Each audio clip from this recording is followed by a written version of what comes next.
So I recently had someone ask me, how do you tell the difference between someone who is avoidant and is never going to want a relationship and someone who is just taking things slow with you?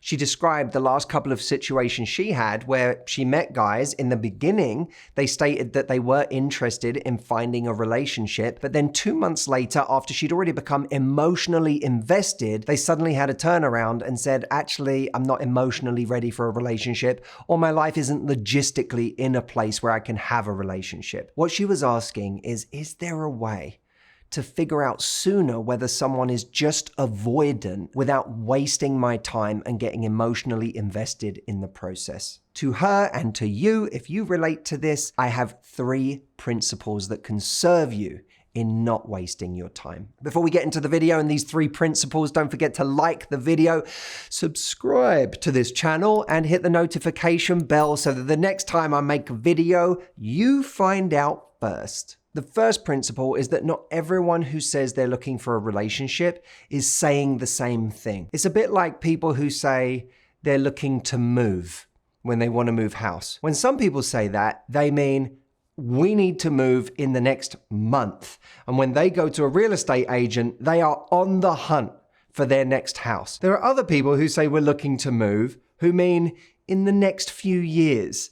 And for that person, real estate agents know, they can be a giant waste of time because that person you keep sending listings. I'm talking like I'm a real estate agent, but I feel, I understand for the people in that position, you keep sending listings to someone and you don't know if they're really serious or not. All you know is they never really buy anything you send. There are some people who just want to wander around open houses on the weekend. It's a nice thing. You go stroll around, you imagine what it would be like to be there. You drink the complimentary champagne, you eat the little cookie on the side, you take a little swim in the pool until they catch you without your trousers on and call the authorities. And then having drunk the champagne and eaten the open house cookie and swam trouserless in the open house pool, on your way out, you pick up the form when the agent says, could you please just sign your name on the way out so that we can contact you?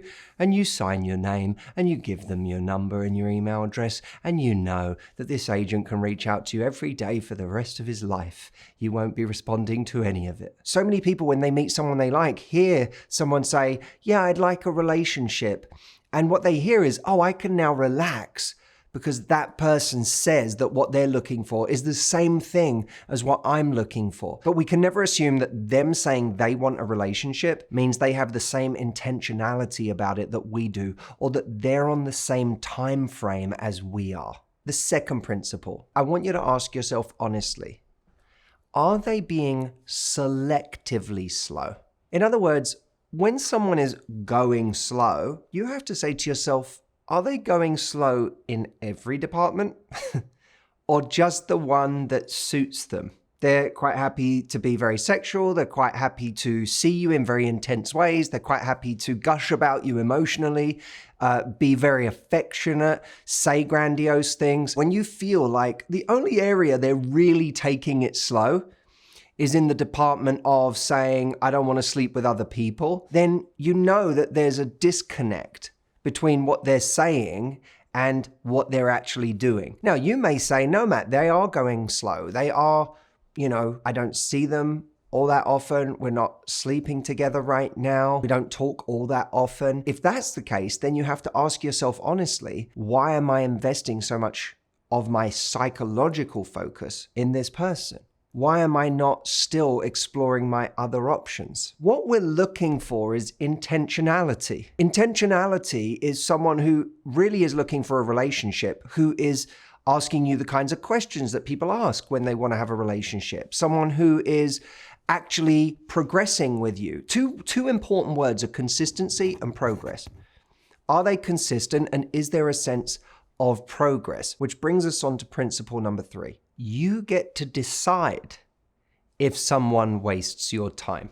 A lot of the time we behave like a very passive player, like we're concerned someone else is going to waste our time. Now, if someone outright lies to us, if they say, I am in a relationship with you and only you, and it turns out a couple of months later they've been cheating on you or they're not serious, then fine. Someone lied to us and wasted our time in that way. But so many of these situations I hear are about us being complicit in wasting our time. They're about not being honest with ourselves when someone is not having the conversation about what it is.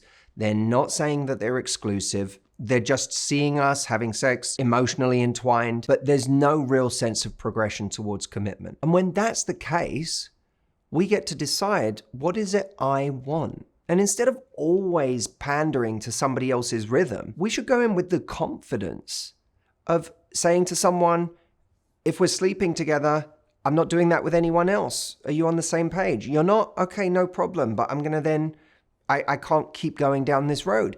We get to say to someone who only sees us once every week or once every 2 weeks, I'm keeping my options open because I don't know where this is going. We get to decide what we want to do. If we keep our options open without becoming fixated on a person before that person has really earned it, we're never going to be resentful that someone has wasted our time. It's no different to someone saying, I'm not really sure if I'm ready for a relationship, and us saying, that's all good. I'm going to keep, I don't want to keep investing in someone who's not sure what they want.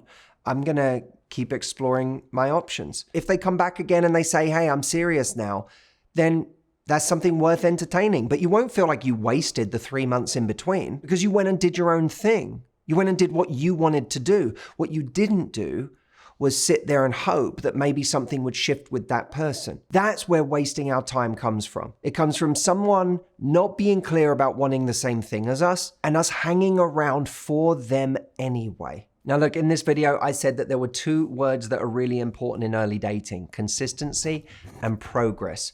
And if you want to know how to create both of those things with someone that you've met who you want it to go further with, I have something for you that can show you practically how to create them. It's called the Momentum Texts. It is a highly practical program that shows you what you can do and say at different junctures that, instead of taking you down a casual road, take you down a serious road with someone. No matter what stage of early dating you're in, this has something for you.